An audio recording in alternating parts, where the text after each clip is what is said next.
Hello, folks. It's Mark Smith with Family Tree. I am not at the office this evening. I'm home and a little bit more relaxed environment. Welcome, everybody. I have 4 questions that people have sent in that I'll be responding to. I've got some topics to discuss, and we'll see what happens, see what kind of magic happens with the people. The first topic I wanted to address was today's April the 25th of 2017, and my shattering anniversary is April the 26th. So tomorrow is the anniversary.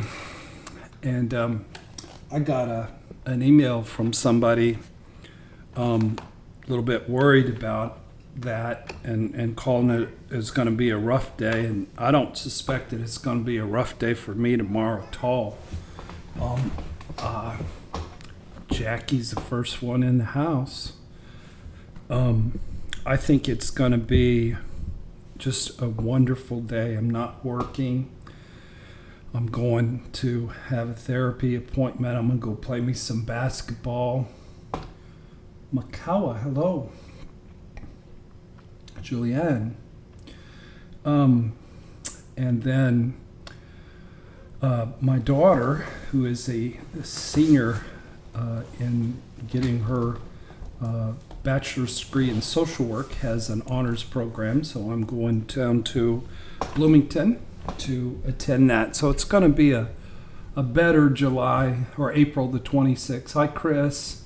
How is Mark? Mark is a little tired. Mark, for some reason, woke up. Hey, Ginger. Hi, Marilyn. I woke up at 3:45 this morning, and I remembered that I had some things to do. Could we get maybe a little bit more light in here somehow, perhaps? So I'm tired. I'm a little tired. So y'all know when I get tired, I get goofy, or I get goofier. So y'all can expect some goofier tonight. I just got out of the hot tub and I'm a little sweaty, so I'll be Mark off topic. But what do you think of Tommy Somo-Mayer? I don't have any idea who that is. Submit. What's up? So I'm wiping sweat off. Have you ever seen somebody wipe sweat off during a live stream? Hi, Steve.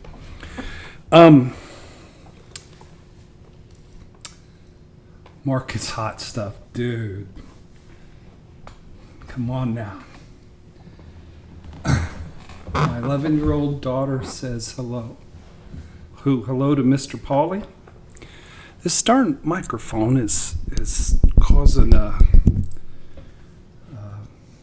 shadow. Okay, so sorry we weren't with you last Tuesday. I went to OnSite.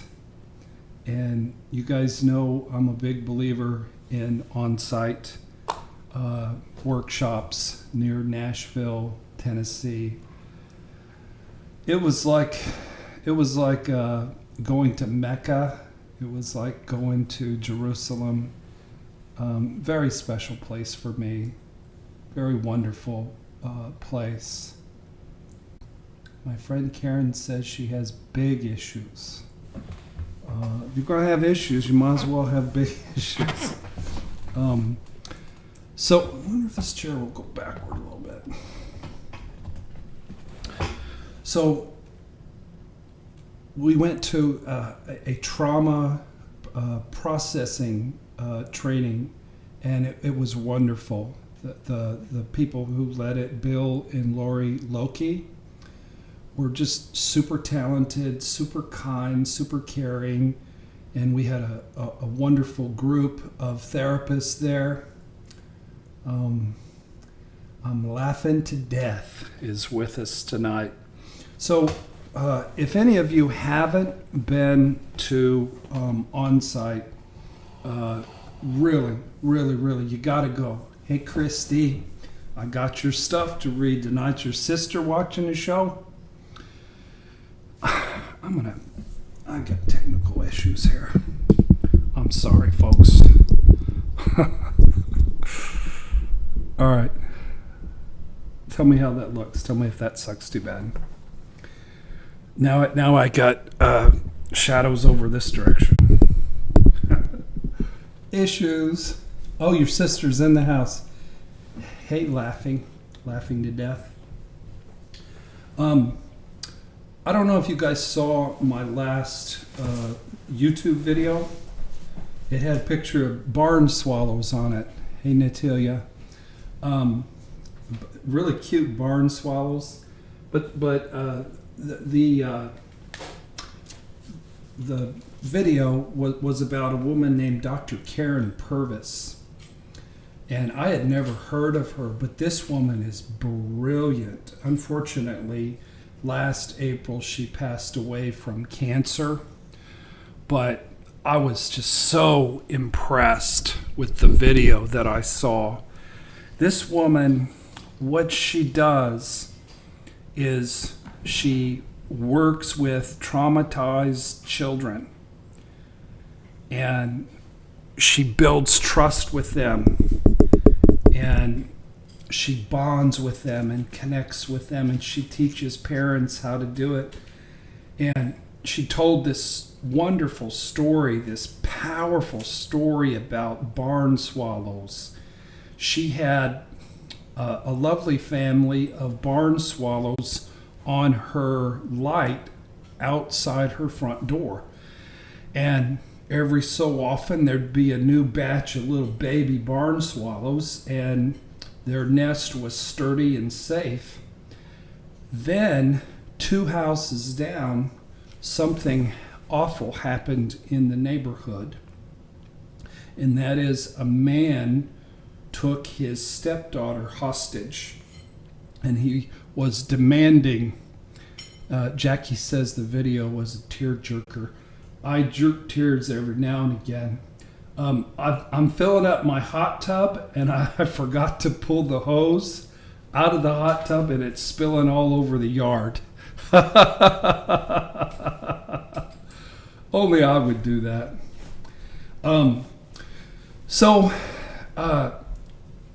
The whole neighborhood was traumatized. There were tanks. There were guys running around with guns. There was just terror in the neighborhood. Mark needs a gardener. I need some kind of help out there. I need to get that hose turned off. So these barn swallows were so impacted by the trauma. The man let the stepdaughter go by the next day, and then he burned the house down. And across the way, there were 4 or 5 houses that had a bead on the house with the man with the gun, and they all had snipers in it. And every single one of those houses went on the market. Everybody moved.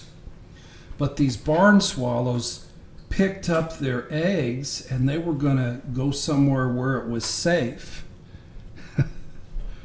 So, did you hear what I said about the hose? Yeah, okay. So they were going to go someplace where it was safe, and they accidentally dropped the eggs, and the little hatchlings died. And so here's the cool part, or the tragic part. These barn swallows who had built this strong, safe, consistent, turn it off. You turned it off. Okay. I figured you did. These barn swallows were so traumatized that they tried to rebuild their nest, and their nest turned into a stack of hay, a stack of grass. It was a mess. I searched all over the internet looking for the picture of this barn swallow nest, and I couldn't find it. So I found a happy picture of barn swallows. But I wish you could have seen the barn swallow's nest that was destroyed basically by these barn swallows had PTSD. They were traumatized by what happened, by the tanks, the noise, the guns, and they forgot how to build a house. They forgot how to live. And if you'll think about going through, turn it off again. y'all making me go squirrel and get off the subject by telling jokes during these parts of the show. But the nest was a mess, and it wouldn't be strong enough to hold the little hatchlings. So every so often the eggs were laid, and then they would fall to the ground, and Dr. Karyn Purvis got tired of having to clean up, dead babies. She loves children, she loves babies, and she loves barn swallows. So she talked to the barn swallows, and she said, "Hey, I'm sorry, but I can't take this anymore. I'm gonna go ahead and I'm gonna have to wash your nest away." And that's what she did. And then Mom and Daddy Barn Swallow were able to rebuild, and they rebuilt their nest, and they resumed their non-traumatized life. But I just thought that was such a powerful picture of what we go through. For me, these past 2 years, living has been hard. Focusing has been hard. Getting bills paid on time has been hard. Triggers are hard. Anniversaries are hard. Yeah. So I'm working on rebuilding the nest here. I'm thinking real serious. Hi, Danny. I got a response to your email as well. We're gonna be moving the nest pretty close to the beach here for too long. So, why don't I go ahead and feel? I'm uncomfortable here today. I'm not used to this spot. Let me get situated here. Better. Lance, what's up, dog? So, if you haven't seen that video about the barn swallows and about Dr. Karyn Purvis, please watch that. She had this part during the video where this cute little girl was getting nurturing from a really nurturing mother. And it was such a concentrated dose of empowering a child, listening to a child, nurturing a child, and having a child, really feel special. And what it made me think, change is good. What it made me think was, I think that little girl got more nurturing during her 20-minute bath than I did in my entire childhood. I don't know about y'all, but fair lady, have you been following the Lady 05 situation? I have no idea what you're talking about. Let's see what she's talking about there. One more thing I wanted to share about my nest that looks like grass and hay all over the ground. Ever since April 26th of 2015, I haven't been able to play basketball. I love to play basketball. Basketball saved my life. and I'm almost 58 years old, so I'm not that good anymore. But these last 2 years, it's hard to shoot a basketball when your hand's trembling and when your mind is ruminating and when you're feeling fear. But lately, God has been pulling all kinds of things together. In the midst of what seems like a bad time has come a period of graciousness and blessing like I've rarely experienced in my life. And I went to the gym just as calm as a cucumber. I hit 5 out of 6 3-pointers, which is like a miracle for me to even hit one. So I don't know what you guys are talking about, blowback from the internet. So anyway, God is good. I don't know what you guys think of God, but I believe that we need a higher power in our recovery. Hi, Robert. We need a higher power, and I pray, and I just lately I've been feeling God's blessing in so many ways. And one of the best things that you can do for your recovery process is to pray. So reach out and talk to God and pull your heart out if you're in a lot of pain. So I've got some other topics to cover, and I'll get to those in just a little bit here, but time to get to some questions.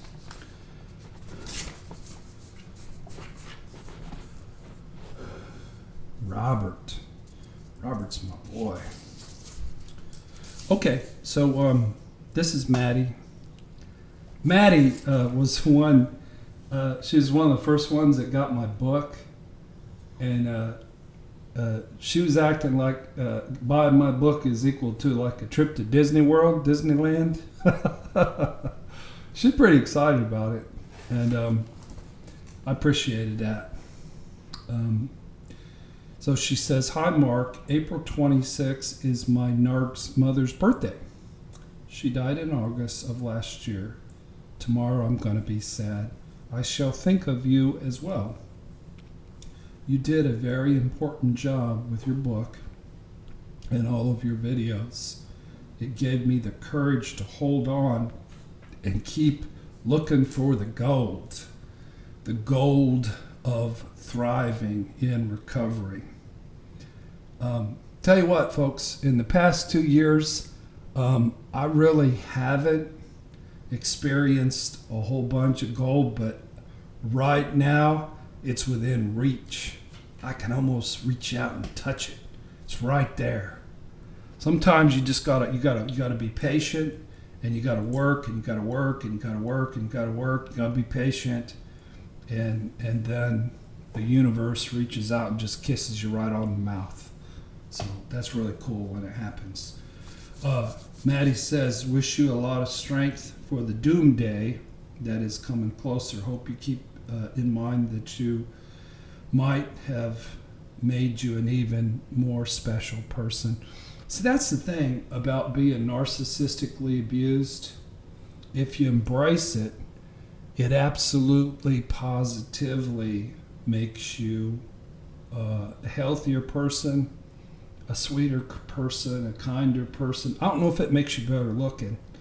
I can't confirm that at all. I don't think so. So Lance is feeling ornery.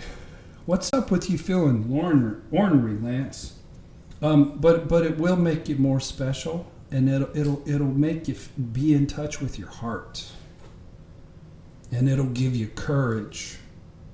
I did a little piece of work when I was at OnSite, and it was around these cards. They're cards for parts work. Where's the camera? Interactive cards for parts work, which is probably internal family systems. But basically, what she had. There's a question from Elsie. they had us go through and just pick. There was a whole stack of cards here. Just pick something out that spoke to you. There's bar.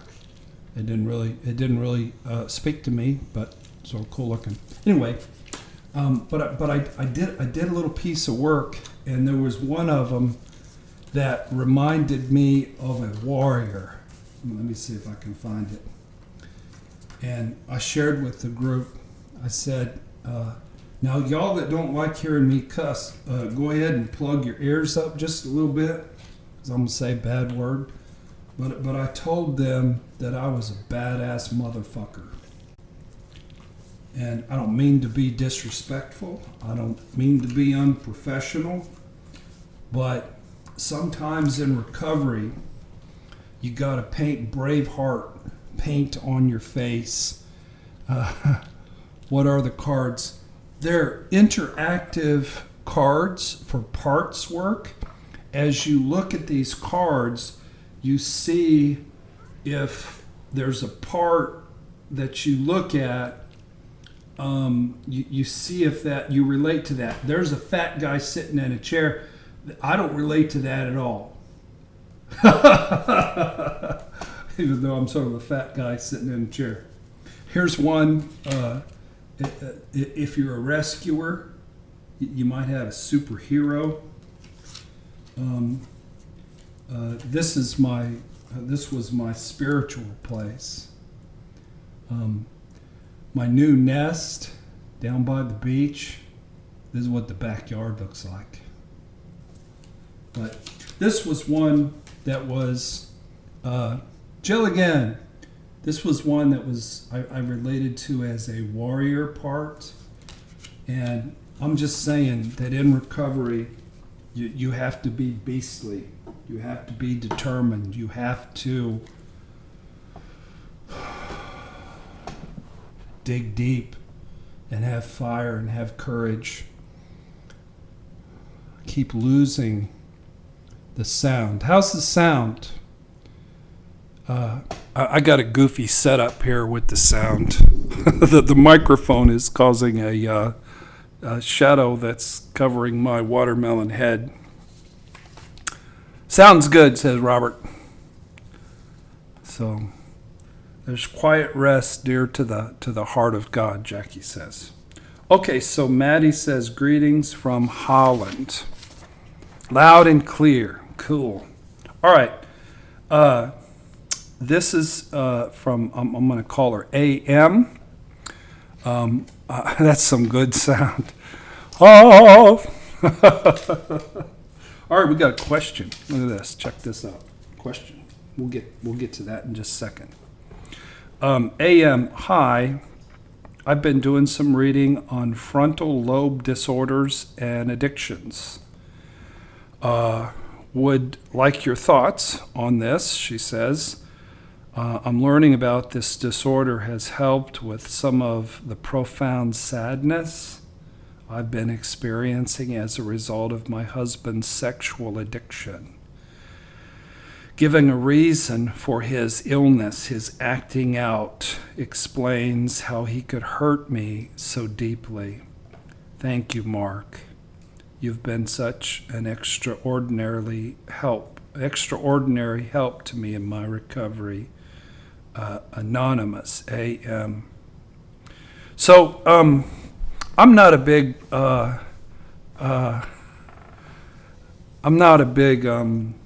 frontal lobe brain expert. We got a guy in our practice, Steve Cooper, who sort of fits that role.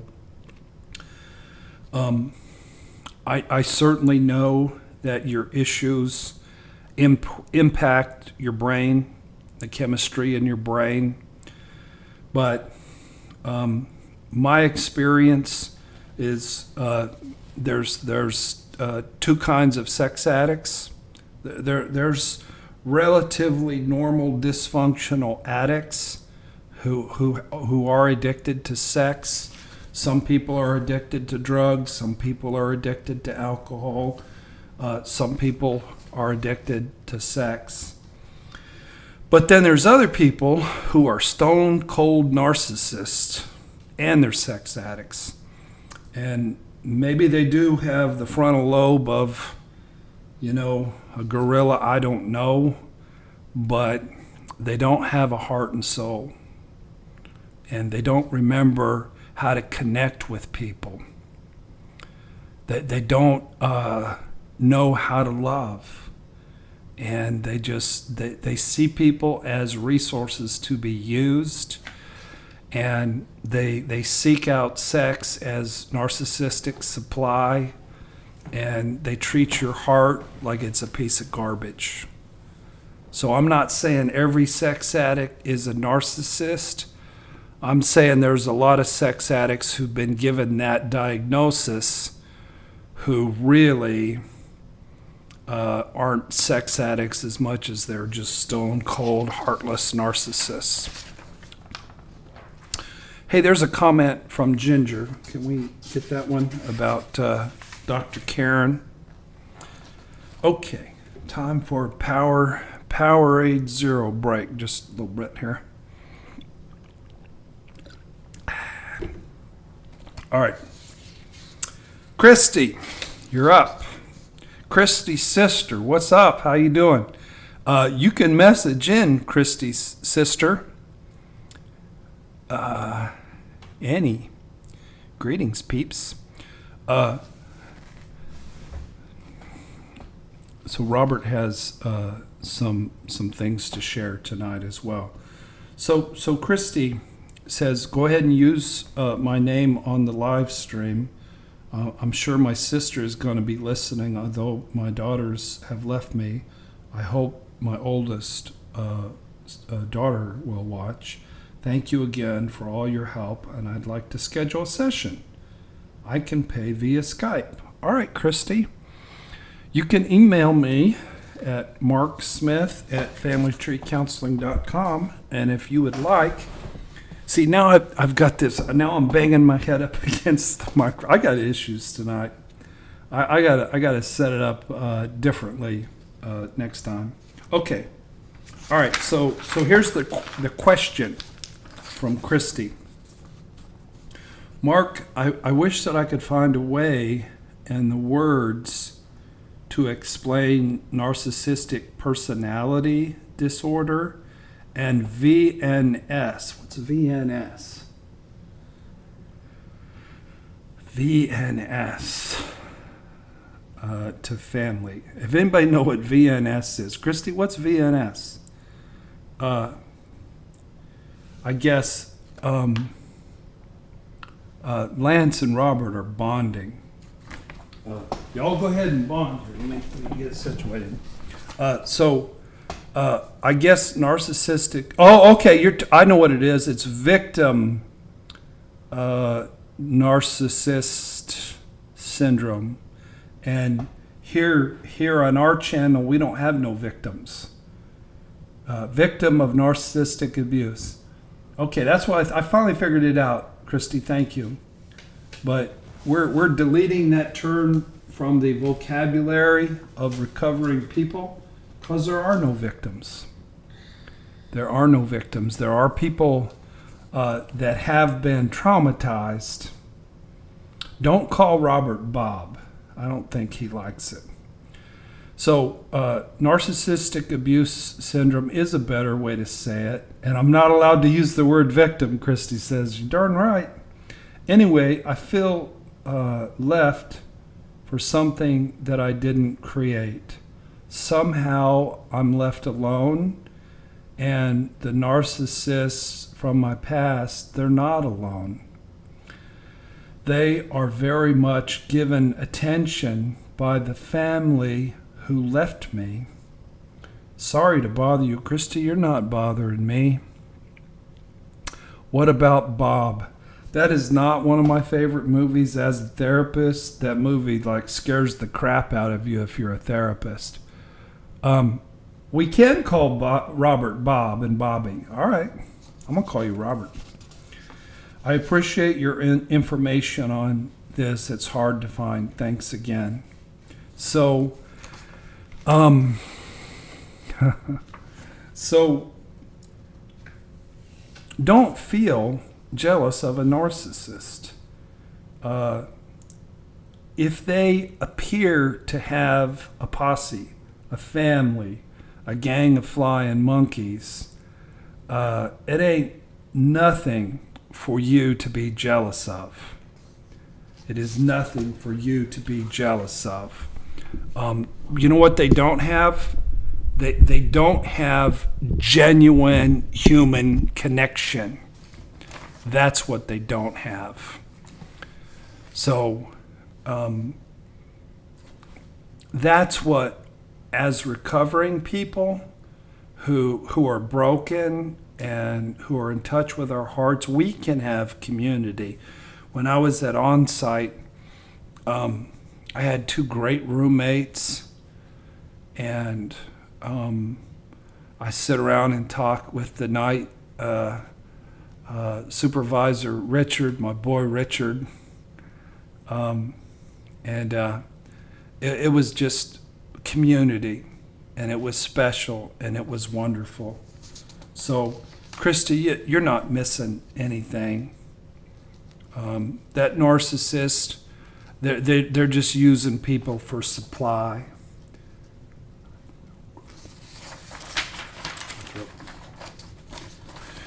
Okay, so a couple questions. Elsie sent a question in. My ex-sociopath is making the smear campaign, but the worst thing he can say is that I was too quiet. Just because he wouldn't let me speak, but he skips that part.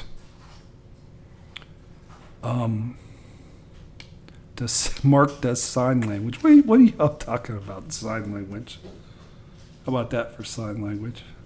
Peace. So, you know what?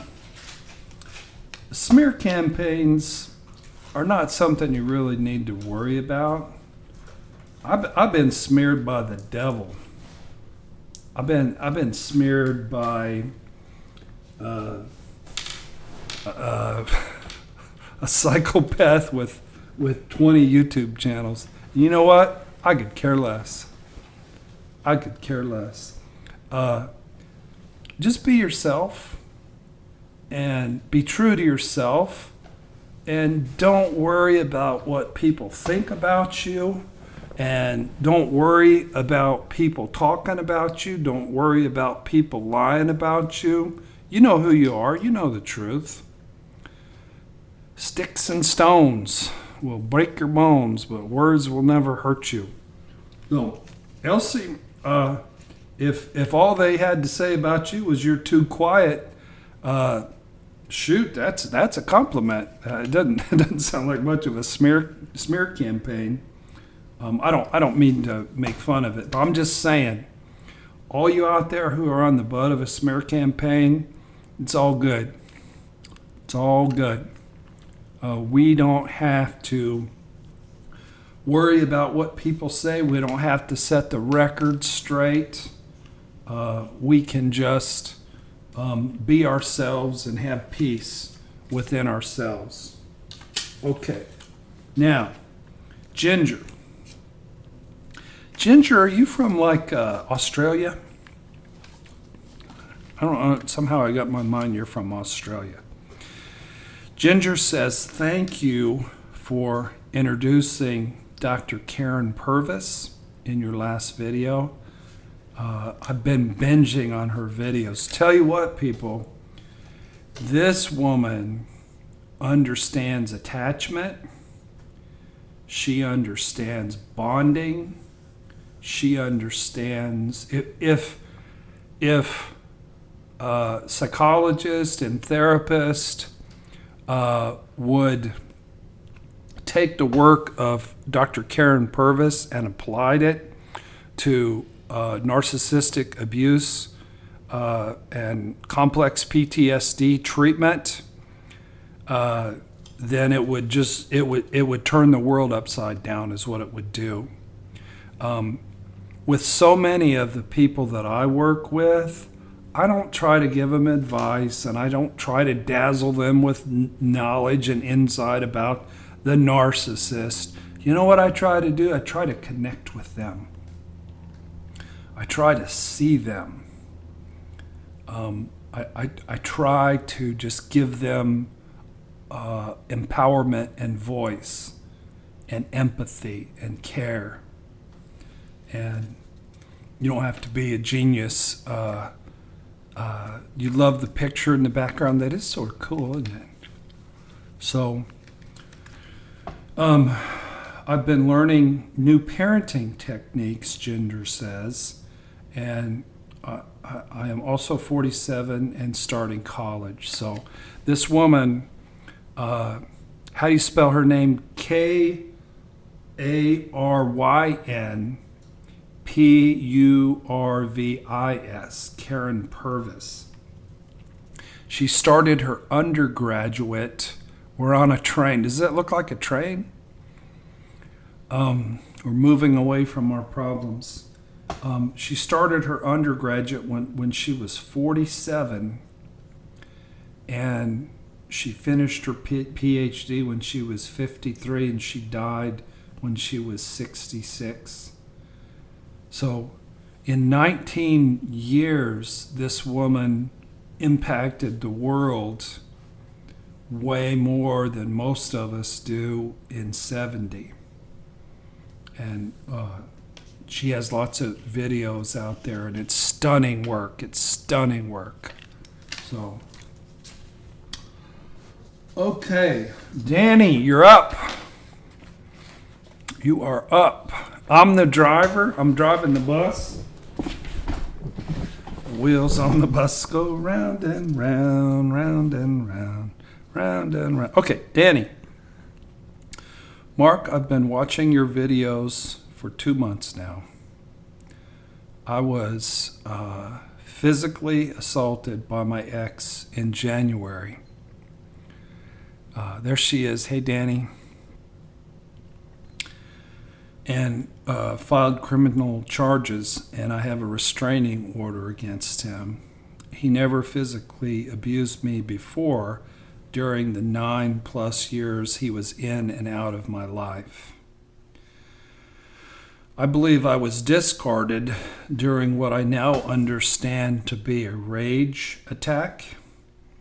The district attorney has now asked me to testify in court, and I am a bit terrified.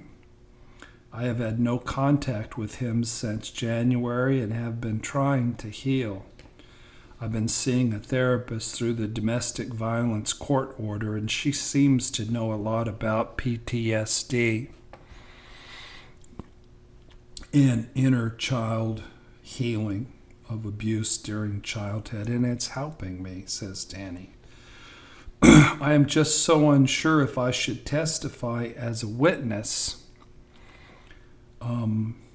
whether it's worth it, and whether I just will traumatize myself more by doing so. But it's true that I wish revenge on him for what he did to me, both physically. He left permanent damage to my eye, but mostly emotionally and psychologically through the years, and I want him held responsible. Your feedback is appreciated. Now I got a big Milky Way head thing going on. Okay, so Danny, I love the part when you said, I want him held responsible. I think that is the Ginger's not from Australia. She's from Wichita. I don't know why she thought Mark is in orbit. Mark's head is in orbit about half the time, if the truth be known. I'm trying to stay grounded on the ground, but I may fly off here into Goofy Land any moment. But what we don't want is revenge. One of the videos I made was something along the lines of 15 ways that I defeated my narcissist. And I go through and I talk about a movie called Butterfly on a Wheel. Another version of the movie was called Shattered. And it was all about restitution, shall we say. It was a badass movie. Had Pierce Brosnan in it. But we're not shooting for revenge. You know why? Because we weren't victimized. Danny, you recruited this man. There's something in your childhood that contributed to you needing to have a man like this in your life. And you allowed him to stay in your life for 9.5 years. So there's no revenge needed. You know what I want to get to is gratitude. It'll be 2 years, and tomorrow's a party for me. Tomorrow's a celebration. I got through these 2 years. I'm a better man. And ironically, I've launched a new career. I went to the beach and told my story and wrote a book. And I'm getting my new nest. Y'all can just call me the barn swallow. Don't call me that. I don't want to be called that. But Danny, as to whether or not you should testify, I like the idea of us recruiting them. I think it's true. It's true. There's nothing truer that's ever been said, Elsie. We recruit who we need to recruit to make us, help us do our work, give us an opportunity. So, honestly, Danny, from reading this, I get the sense that you may not be ready to testify. You sound terrified. You sound raw. I'm not trying to give you advice. If you get enough fire in your belly to where you are ready to go testify and hold that son of a gun, should he get off with a slap on his wrist? No, he shouldn't get off with a slap on his wrist. He should go to jail. And if you have, Lizard, hello. If you have the fire in your belly to stand on that witness stand and pardon my language, look that fucker in the eye and said, this man did this to me, then do it. But if you're not ready, don't feel bad about it. Take care of yourself. This is it's a little bit beyond my expertise in terms of who you're dealing with. If you know you're dealing with a greater elite narcissist, but take care of yourself. And taking care of yourself might mean testifying and bringing that man down and putting him in a jail cell. And taking care of yourself might be to realize that you're not ready. I can't answer that for you, Danny. You work that out between you and your therapist. I don't know that there's a wrong answer. You just do what's right. Danny writes some more. She says, I want to add that, of course, we're dealing with a narcissist who has psychologically and emotionally abused me all these years. But I only now am aware of this through videos like yours, for example. My ex is a textbook covert narc with borderline in his personality as well, I would say, but mostly narcissistic. The physical assault only happened that one time and came as a total shock and surprise to me. So, Sammy's had to go to his third computer to get the show. Sammy's a determined man. He's ready to watch the show tonight.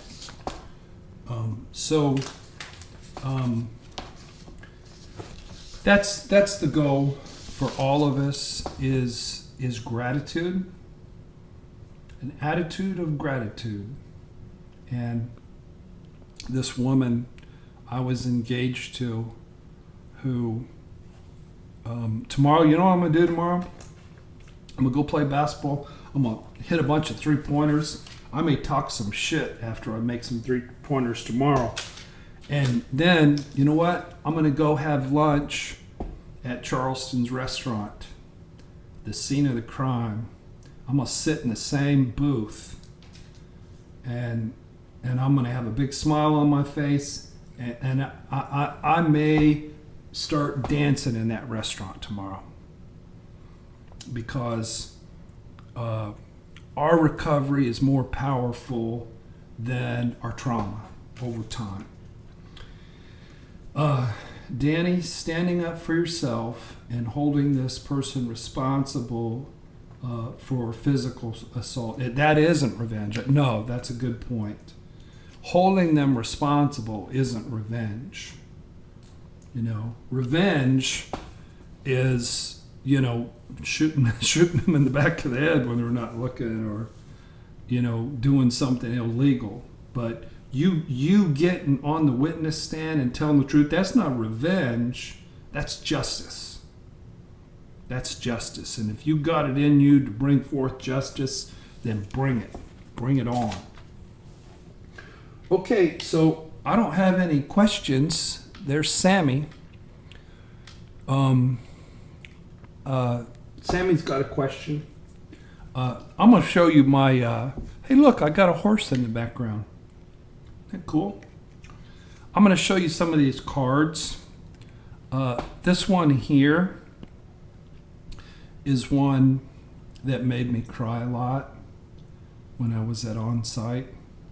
Does this bring up any emotions for anybody? When I was a little boy, I have this picture of my mother taking a photo, and it's of me and my brother, and my mother's shadow overshadows us. The sun is behind her, and it's spooky, and it reminded me of this, and it made me sad. I might get through a whole show without crying tonight. Emotional detective, what's up? How you doing? Emotional detective's my friend. Okay, so that picture was sad for you. All right, we got another comment here. Marxism, that would make a great greeting card. We don't seek revenge because we haven't been victimized. That's right. Lizard, I'm so sorry that you lost a friend to suicide. I wonder what percentage of suicides are a result of narcissistic abuse. I bet that number is really high. A couple years ago, I was playing basketball. I was shooting around and waiting for my turn to play, and I'd already determined that I was going to go home. I was going to turn my motorcycles on and my Thunderbird on, and I was going to take a bunch of Ambien. I was just going to sit there and drift off. Because the pain was too big, it was too shattering. But ended up playing real good that day and whooping some ass, and I got done with the game. I didn't feel like dying, I felt like living. But Lizard, we're so sorry. Narcissistic abuse kills people. It kills people. It kills your spirit, and it can kill you slow, or it can kill you fast. Hey, y'all, Jackie, I am nowhere close to being in that. That was a year and a half ago. I'm filled with joy these days. And you know what chance I have of committing suicide? 0%. Because because I'm filled with joy. But we're Jackie says if I harm myself, she'll come and haunt me. So I better keep my nose clean. Did anyone get subtle death threats from the narcissist? I can't find much info about it. Can tell Elsie about him sending me a music video with body bags being pulled. Yeah. Very good friend of mine got a very not so subtle death threat. I recently had a death threat as well. But you know what? Some of the most courageous people in the world, some of the most fiery people in the world are we people in recovery. Sideways, what's up? How's my man doing? We're not, we don't take risks that we shouldn't take, but we're a fierce bunch, and we're not to be trifled with. Sammy says, Mark, I know you wouldn't advise it, but I'm going to go into the lion's den helping my ex-narcissist move her crap out of here. Are you moving her crap out of your space? There might be some value to getting her. We are fighters. What's up, emotional detective? We're fighters. If you're going to get her shit out of your house, then that's a good thing. Yes, you should report death threats. Hey, here's another card. Does this speak to anybody? For years, I've been an overfunctioner, where I work too hard and I pay too many other people's bills. And where did you get those cards? They're on the internet, on Amazon. Just go to amazon.com and look up interactive cards for parts work. Yeah, it felt like the weight of the world was on me. And you know what? I'm setting the world down, and I'm picking up joy, and I'm picking up peace, and I'm going to go write some books and make some words dance. So, okay. We're playing solitaire, Jackie says. Jackie, you're a goofball.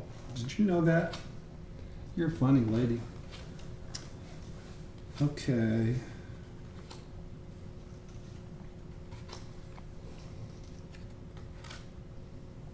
Jaw clenching. I hadn't heard that. Bringing the dream to the scene. Yeah. After 2 years of recovery, I'm shifting. I went from survival to where I was just putting one foot in front of another to having good days and bad days, to building courage. And now I'm at a place where the joy is starting to build and starting to build and starting to build. I'm going to be so happy, y'all. I'm going to drive you guys nuts here pretty soon. More solitaire. These are, I think, some different cards than the ones that I had at OnSite. So bring me some questions, y'all, or I'm just going to play solitaire all night long.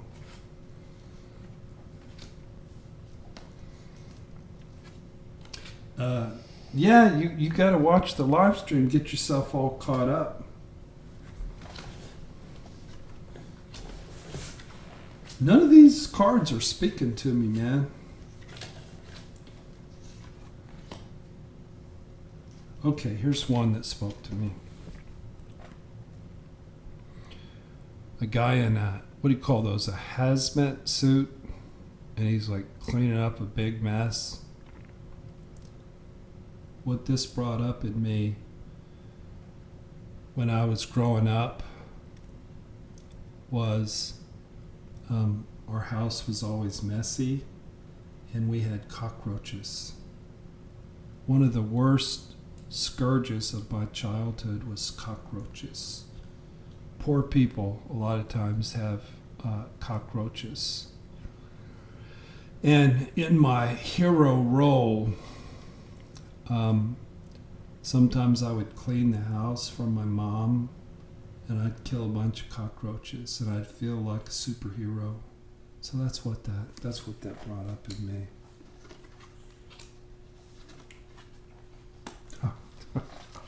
All right. Forget the pain and the memories. No, we don't forget the pain. We grieve through it. We don't forget it. We embrace it and work our way through it. The narcs are the cockroaches. You know what? Narcissists are fucking cockroaches. And they're not as fearsome and scary as one might think. And I'm not afraid of them.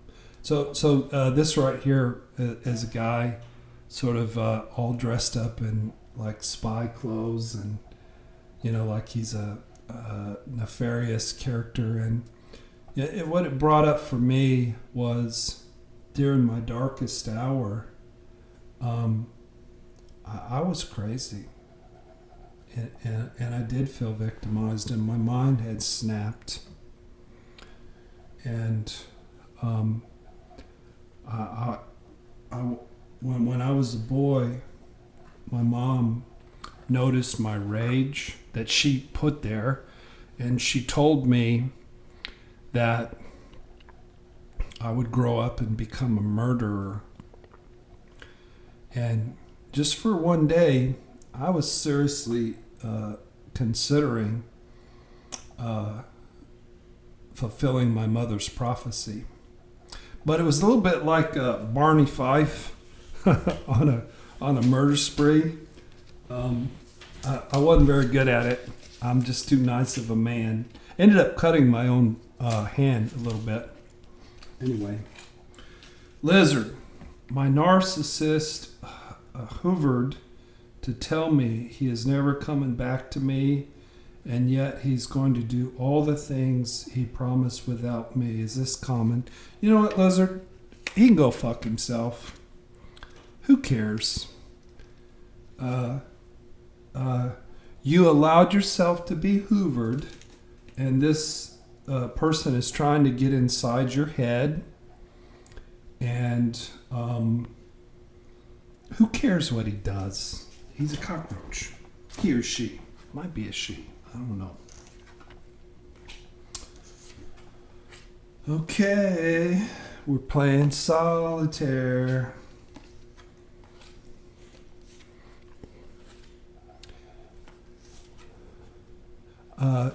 Christy says, I wish I'd been stronger and braver. And, you know, there's days when you feel strong and brave, and there's days when you're a 7-year-old, and there's days when you're a 6-month-old. That's been my experience. Jackie, how do you deal with others that think you should just forget the pain and the memories of the ex? Oh, that's what you were saying, Jackie. How do you deal with others that think you just, you know, people that haven't worked through issues and they don't understand narcissistic abuse and just say that you should get over it. you just realize how emotionally unintelligent they are. And I always knew that what I went through was epic. It wasn't what normal people go through. It wasn't the average bear's pain. It was epic. Not to be dramatic, but I'm just telling you. And it's taken 2 years to heal a lot of it, but I still have a lot of healing to do. Here's a card that brings up absolutely nothing in me, but it makes me laugh. It's a pig drinking a milkshake on top of a cheeseburger. If this speaks to anybody, then enjoy. I just think it's sort of funny. That's all that brought up in me. So, okay, here's one. You've been told to pull yourself up by your bootstraps. When I was at OnSite and when I was at their treatment center, Milestones, every morning I woke up without an alarm and I would lift weights every morning. It was part of my regiment. And when we finished with group therapy at 4:30, I went running. My body didn't look like this fella's body. I'll have to say that. But it made me think of running and dribbling a basketball and going to the labyrinth and running around in circles and praying. And at the heart of that labyrinth is an altar. And that's a very sacred place for me for a lot of different reasons.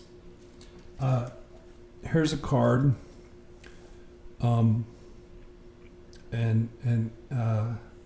Sometimes we use humor to avoid feeling our pain. I had a guy come in today who just made me laugh throughout the whole session. The next session I'm going to have to call him on it because we didn't get a lot of work done because he was playing the clown too good. All right, got some more questions. Mark. Okay, no, I think we read that one. Okay, well, I read these. All right. I put them in the still to be read pile, but they were already read. All right. Okay, here's one. I didn't see this the other day, but sometimes the authorities are so clueless. They judge you. They don't understand narcissistic abuse. They don't understand trauma. They don't understand how your mind can temporarily snap. And they look like experts, but they're fools. I've got a group of people who presume to judge me, and they really don't have the slightest clue who I am, what I did, and which narcissistic monsters are throwing rocks at me. And it reminds me of this knucklehead. This guy's a knucklehead, doesn't know which end is up, and has no business making judgments about anybody. Ginger's from Wichita. Why does it take so many times to finally leave a narcissist? I'm a smart woman and I know what's happening to me. So why am I so easily swept back into the tornado? Ginger, don't be mad at yourself. I was with, in the book, I call her Susan. I was with her for 6.5 years. I put her out of my house 3 times. And I would go seek her out and find her and bring her back into my life. And I had written books on abandonment issues. And I had written books on shame. And I'd been a therapist for 23 years. And you know why I went back to her? Need another throat lozenge. I went back to her because the core of me is an infant. The core of me is an abandoned infant whose mother was mean and ruthless and cold and abandoning. And that little infant inside me was screaming for mommy's love. And mommy was a psychopath. And fiance was a psychopath. So Ginger, don't beat yourself up. You'll leave when it's time to leave. It has nothing to do with how smart you are. Has something to do with if you keep crawling back into that tornado, it's probably going to fling you into a tree or into a building and you get hurt real bad, and then you'll smarten up a little bit more. Don't wait until your head gets smashed into the wall. Well, I waited until my head got smashed into a wall and my heart got put in a blender and I got lit on fire and shot with a machine gun. All right, here's another one that spoke to me, and that's the warrior. That's the strong man. That's the beast in all of us. I don't know if you guys know, I've got the word beast tattooed on my chest, and I got a big scary tiger tattooed over my heart. And I got the word courage, tattooed. I don't know if you can see it. Probably can't. On my arm, just to remind me that, see this? This is what it takes. It takes just the determination of a great warrior that isn't afraid and will not only not be terrified, we will become so powerful, we will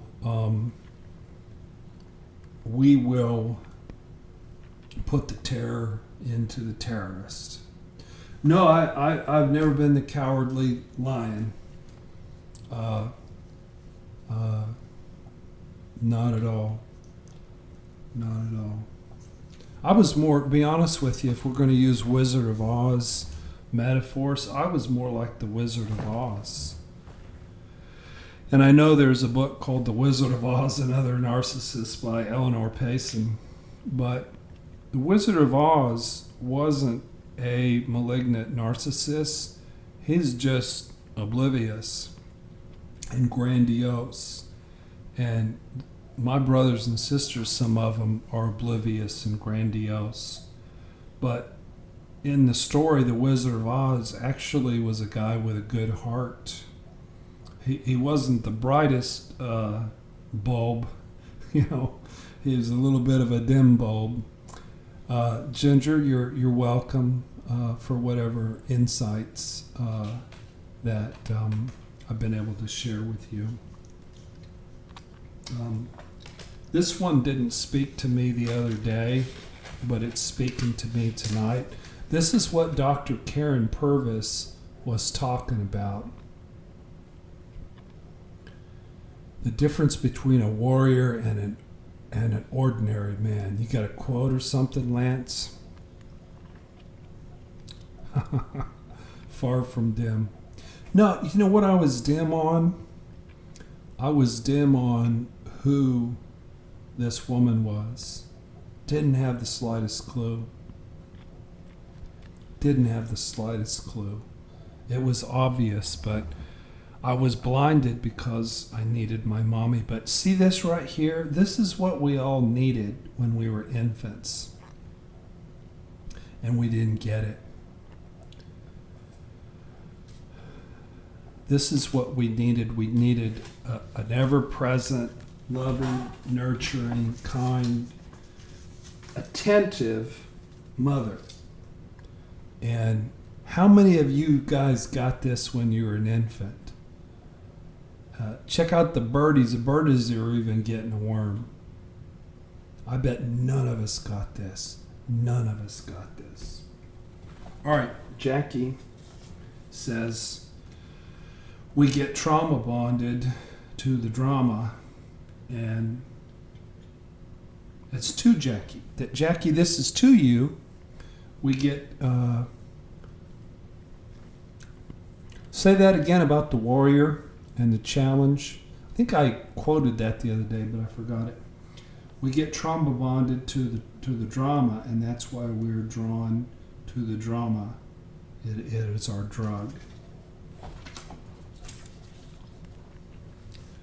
Annie says she's a more kind, loving mother. Or she had a kind, loving mother, but she died. That sucks. You had a kind, loving mother, and she died. Sideways on the highways. I have a lot of rage, my brother writes. I live nearly every day on alert, always feeling under siege. Sammy, you did not have a good upbringing. My brother, you need to relook at that. If you had a good upbringing, you wouldn't be involved with borderlines and psychopaths. You need to rethink that, my friend. Trust me, I'm right about that. I live every day on alert, always feeling under siege, upbeat, or anticipating it from aggressors, narcissists. How can I work towards finding some solace and relief? So,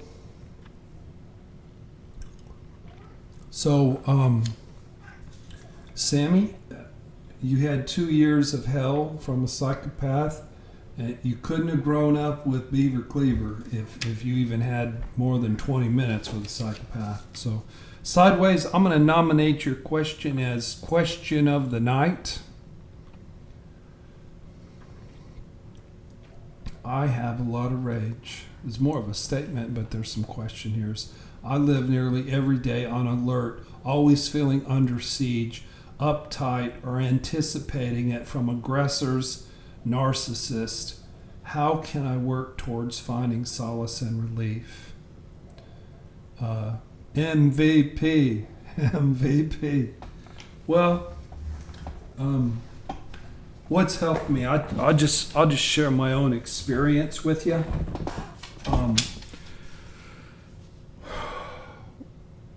What I've been doing is I recognize narcissists when they're about 100 yards away, and I don't let them get close to me. That's number one.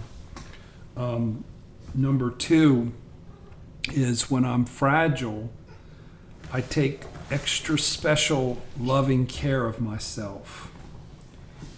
And I'm very kind, and I get massages, and I soak in the hot tub, and I get exercise, and I go to therapy. I saw my supervisor today, and he's really a supervisor / therapist. And I had just I've been awake since 3:45 in the morning, working on some stuff. Then I saw like 5 hours of clients in a row, and I laid on the couch and I wept for an hour. You know what I was weeping about? I was weeping because I'm tired. There's your MVP trophy, Sideways. I was weeping because I was tired, and I was weeping for joy. Because I'm going to get to do something I love to do, and I'm going to get to be with someone I love. And I'm going to get to be where I love to be, and I'm going to get to help y'all. So it doesn't get any better than that. So, Sideways, it takes time. It's hard if you were traumatized in Afghanistan and you're still living in friggin' Afghanistan. So as you move on, Annie, bringing about the pedicure business. Dude, I'm a dude. I ain't getting a freaking pedicure. My girlfriend, she's like, oh, you should get a pedicure. I'm not going to get a pedicure. Thank you, Jackie. I'm happier than I've ever been. And I'm fixing to get a whole lot. Dudes have feet. I know dudes have feet, but I ain't going to let nobody be messing with my feet. I got manly feet. Just saying. So, sideways, have wisdom. Protect yourself, stay out of the way of danger, be patient, and have the courage of a warrior. All right, so maybe I'm missing a really good pedicure experience. Y'all pray for me, and maybe someday I'll convert to a pedicure nurturing. Okay, here's that quote from Lance. A warrior looks at things as a challenge. An ordinary man looks at things as either a blessing or a curse. Lance is quoting me. This wasn't from me, but this was part of a video I did recently. So a warrior says, you know what? I'm going to make my own luck. I'm going to kick the door down. I am going to have a goal, and God help the person who gets into, in front of, and in the way of me reaching that goal. You know, there's a fierceness. An ordinary man just looks at it as good luck or bad luck. You know? Oh, you know, it went well because I got lucky, and it went well because I had bad luck. No, you make your own luck. Jackie says, go for it. Trust your new woman. She knows what is good for you. And she can give me... Now, I'll let her massage my feet. I don't have a problem with that. Okay. Your girlfriend messes with your feet. That's from the girlfriend. So, that was from Carlos Castanana, Don Juan. Robert is like the literature knowledge guy who, whenever there's a quote, Robert tells me where it comes from. Yeah, that was from Don Juan. Sammy says, I've noticed if you stay around them too long, you become like this. Is this true? So if you stay around a narcissist for too long, you become like them. I don't think that's true. I don't think that's true at all. I was with a narcissist for 6.5 years, and she would like to say that I was like her, but I was nothing like her. She was mean and selfish and cruel and vicious and heartless and lacked any sort of empathy or spirituality. You can catch some fleas if you hang around a narcissist too much. So that's maybe what you're talking about, Sammy, that maybe you catch some fleas by... Robert loves wisdom. I can tell that you do. Mark's got a new girlfriend. He says, I've been... The last one I had was a complete sociopath, and I got rid of her. And now I got somebody who's genuine and sweet and kind and loving. Pretty cool, huh? No, stay away from fleas, Jackie says. All right, we're playing some more solitaire. There's a cool picture. Look at that. Wisdom links to intuitive knowledge. So, Mark has a woman. All right, here's one that talks to me.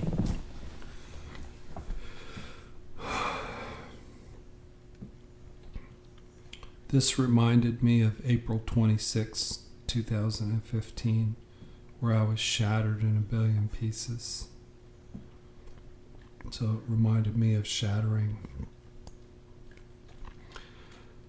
Really humbled and broken. Sometimes you don't know why. It just resonates with you, these pictures.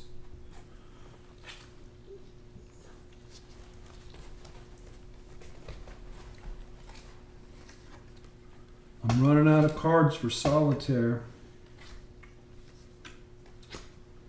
I'm down to the last little bit. Here's one that spoke to me. This is getting back to the badass. I know some of you don't like me cussing, but I don't mean to be offensive. But sometimes in recovery, you got to be a badass motherfucker. And this guy right here, there's been times, the sniper card, there's been times when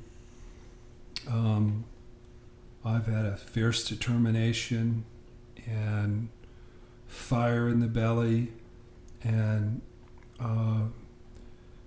anybody who messed with a warrior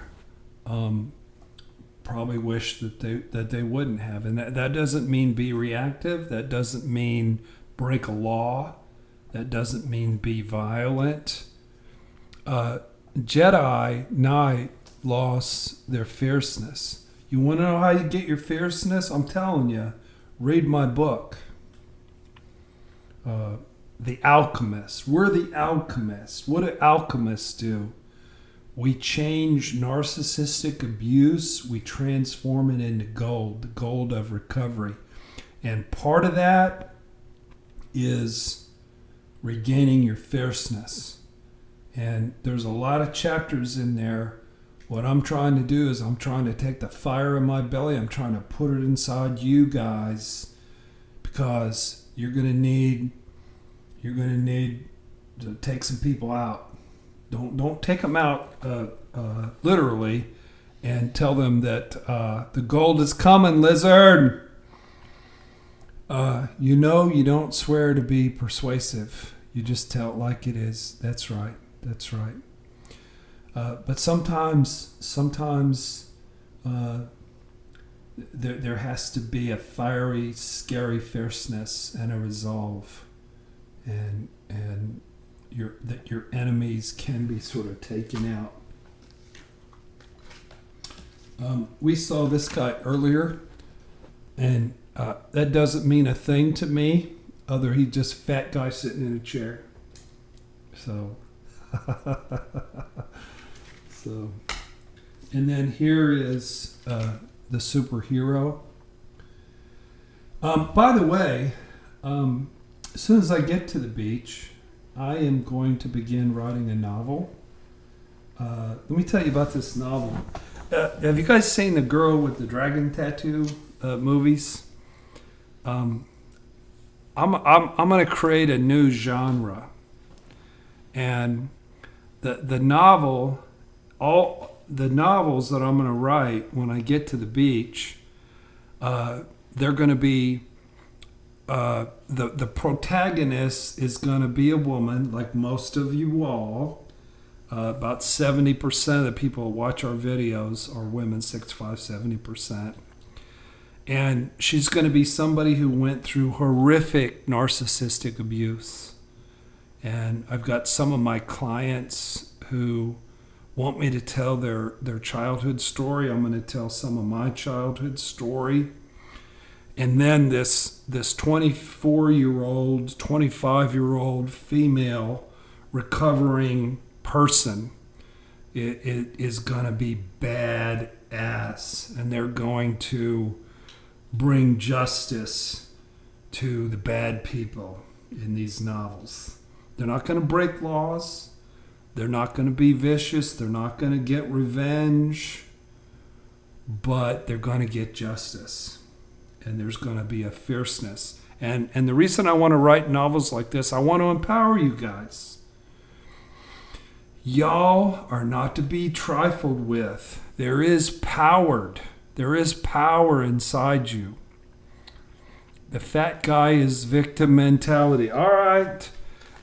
Sideways on the highways has officially gotten the MVP award.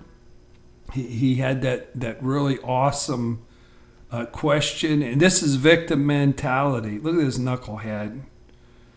He got a dark cloud hanging over his head. Guess where the dark cloud came from? From himself. You can create your own sunshine, or you can create your own dark cloud. Hey, Andy. How you doing? These aren't tarot cards, by the way. But this is, Swedish movie.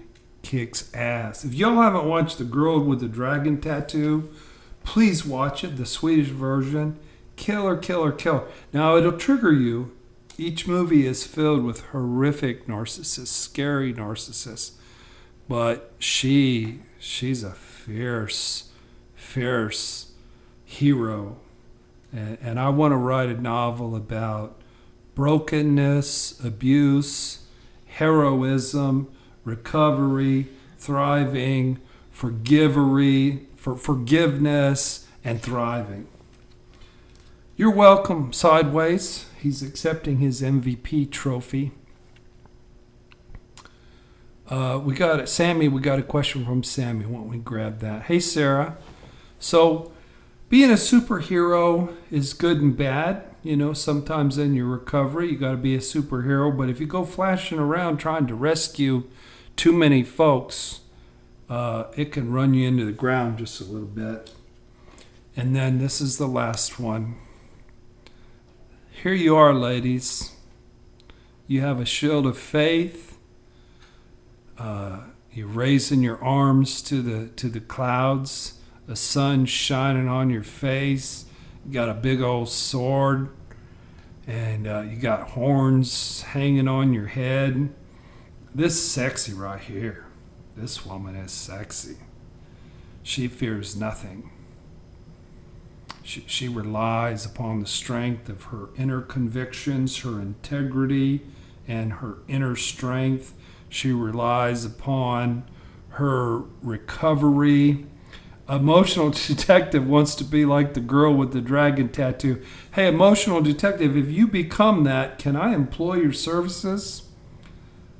I got some people I want you to take out. If you become that fierce, I wish I had her skills. So this right here, this is y'all. This is going to be the heroine in my novels. I have the title of the novel, by the way, and it is going to be called Butterfly on a Wheel. Who breaks a butterfly on a wheel? Who goes out of their way and it seems like we were barely harmed? It seems like it was everything that we went through was no big deal, but we know how big of a deal it was, and we hold that person accountable. And who breaks a butterfly on a wheel? Who becomes so strong and powerful that there's a fearsomeness and there's a lack of fear? We break a butterfly on a wheel. This person right here, nobody ought to mess with her. This is you ladies, and you guys too. Mark, she was born a, I can't read this, Lamagadalia. You're going to have to, I don't know what that means.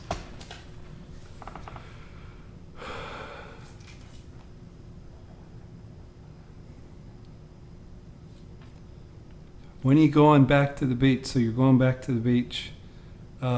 Sideways is going in August. I hope to be back there in July. Okay, let's try that. Well, give me the rest. I don't know what that means. Amygdala. She was born a amygdala issues, raised by a narcissist, married 2 times. Does this make them worse over time and easier to spot or more difficult? She had basically brain issues when she was born. She was married 2 times. Does this make them easier to spot or more difficult? Sammy, I got a pass on that. I really don't know. I don't know what comes first. I'm not a big believer in people being born with the brain damaged already. You know, when the brain gets damaged, it gets damaged. Where'd that picture go of the mama? The mama with the baby. It gets damaged when you don't get nurturing. It gets damaged. You see this little kid right here? He doesn't have a mama. He doesn't have a daddy. He's got a blankie.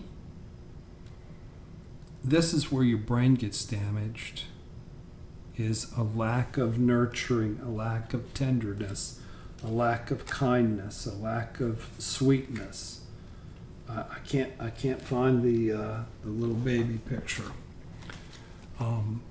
But do check out Karyn Purvis's. I don't have a blankie, but I have a little tiny tiger, little bitty one that I sleep with that I use for nurturing. I'm looking for that picture of the mama with the baby, because I want you guys to be able to see it again, because that's what we're there. I found it. See this right here? That's what we didn't get, and not getting this is what caused brain damage, and it hurts a lot.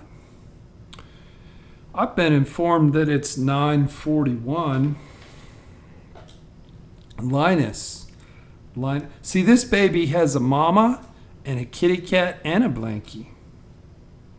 So this baby is going to grow up, and they're not going to be involved with a narcissist. They're going to be involved with somebody who genuinely can love them. So I need to get some sleep, because I need to be fresh for my celebration tomorrow, April 26, 2017, where I'm going to go with my partner and do something fun. And I'm going to go cry in my therapist's office, and I'm going to go drain 3 pointers. I'll probably go over 15, but if I do good, I'll let y'all know. But I'm starting to get a little bit of confidence in that department. And then I'm going to go sit in that restaurant, and I'm gonna radiate joy around the place where I was traumatized, because the joy in us is bigger than the trauma in us. I don't know about y'all, but I enjoyed this. Thank you for Happy Tomorrow. Good night, Jilligan. Thank you, Robert. Freedom. Hey, I'm going to finish with little David White, one of my favorite poets. He said, "You must know one thing, and that is the world is made to be free in." The world is made to be free in. You're welcome, Sammy. Anything that doesn't bring you alive is too small for you.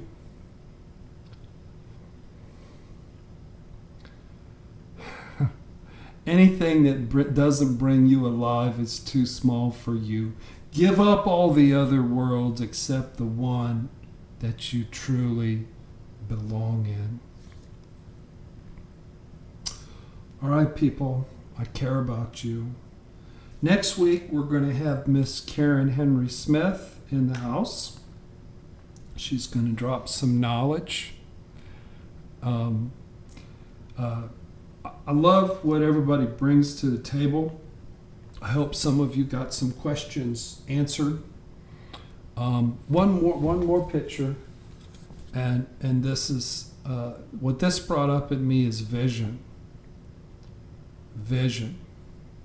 Look into the future with excitement and confidence and joy. So, thank you for watching, everybody. I appreciate everybody's. That card is dope. I appreciate everybody's. Yeah, this is focus. Robert says this is dope. Appreciate everybody's contribution. I love you guys. Good night.